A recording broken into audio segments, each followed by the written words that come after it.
மாவட்டம் பன்ருட்டி அடுத்த நத்தம் நடுத்தருவை சேர்ந்த வெங்கடேசன் என்பவரது 7 வயது மகன் பிரசன்னா மாயமான நிலையில் அருகிலுள்ள ஏரி பகுதியில் இருந்து அவரது உடல் மீட்கப்பட்டது. சிறுவனின் உடல் உடற்கூறு ஆய்வுக்காக பன்ருட்டி அரசு மருத்துவமனைக்கு அனுப்பி வைக்கப்பட்ட நிலையில் இச்சம்பவம் குறித்து புதுப்பேட்டை காவல்துறையினர் வழக்கு பதிவு செய்து விசாரணை நடத்தி வருகின்றனர்.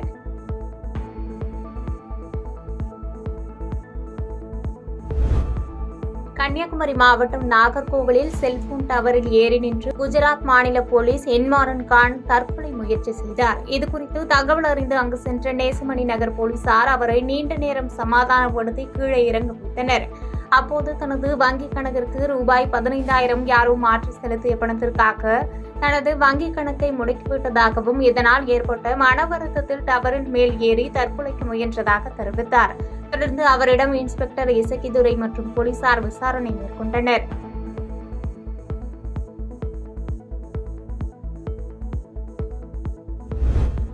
சதுரங்கப்பேட்டை பகுதியில் பைக் மெக்கானிக் மோகன்தாஸ் என்பவரை 2 இளைஞர்கள் சரமாரியாக தாக்கும் சிசிடிவி வீடியோ வெளியாகி அதிர்ச்சியை ஏற்படுத்தியுள்ளது. இதுகுறித்து தென்னலூர்பேட்டை காவல் நிலைய போலீசார் வழக்கு பதிவு செய்து விசாரணை மேற்கொண்டு வருகின்றனர்.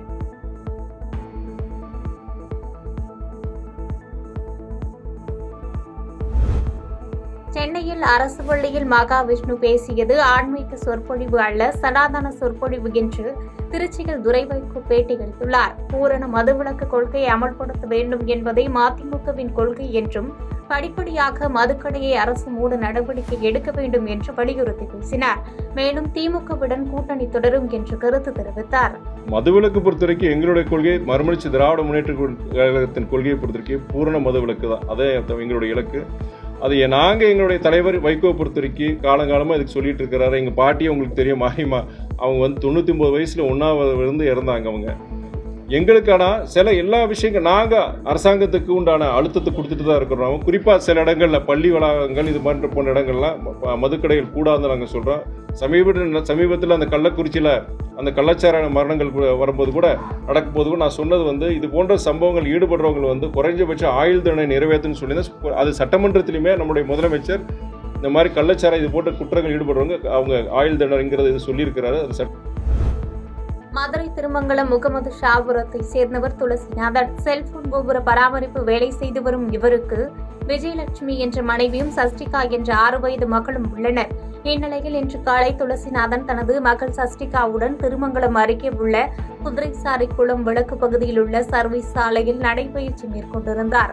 அப்போது சென்னையிலிருந்து நாகர்கோவில் நோக்கி சென்ற கார் திடீரென கட்டுப்பாட்டை இழந்து 4 வழி சாலையில் இருந்து தடுப்பை தாண்டி சர்வீஸ் ரோட்டில் நடைபயணம் மேற்கொண்டிருந்த தந்தை மகள் மீது மோதியது. இதில் பலத்த காயமடைந்த குழந்தை சஷ்டிகா சம்பவ இடத்திலேயே உயிரிழந்தார். இதனையடுத்து அருகில் இருந்தவர்கள் துளசிநாதனை மீட்டு மேல் சிகிச்சைக்காக திருமங்கலம் அரசு மருத்துவமனையில் இருந்து மதுரை அரசு ராஜாஜி மருத்துவமனையில் அனுமதிக்கப்பட்ட அவர் சிகிச்சை பலனின்றி உயிரிழந்தார். இச்சம்பவம் குறித்து திருமங்கலம் காவல்துறையினர் வழக்கு பதிவு செய்து விசாரணை நடத்தி வருகின்றனர்.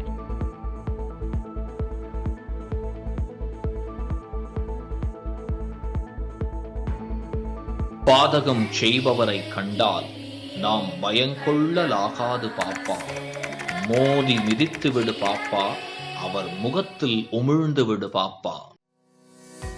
அண்மை செய்திகளை உடனுக்குடன் தெரிந்து கொள்ள இணைந்திருங்கள் இயம்நாடு தொலைக்காட்சியுடன்.